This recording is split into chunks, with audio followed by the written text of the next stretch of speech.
स्वातंत्र्यवीर सावरकर यांचं चित्त जवळजवळ या स्थितीला गेलेलं होतं आणि म्हणून ते हिंदुस्थानच्या स्वातंत्र्यासाठी लढत होते. तरीसुद्धा सगळ्या पृथ्वीवरचं एक राज्य व्हायला पाहिजे ही त्यांची आदर्श कल्पना होती.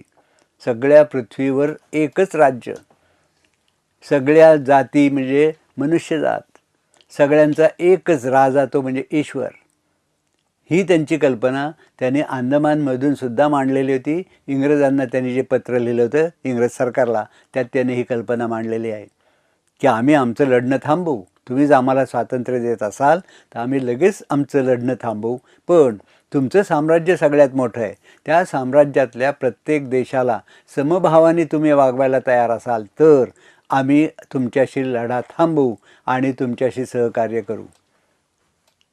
कारण इंग्रजांचं साम्राज्य त्यावेळी खरोखरच सूर्य मावळत नाही असं प्रचंड होतं.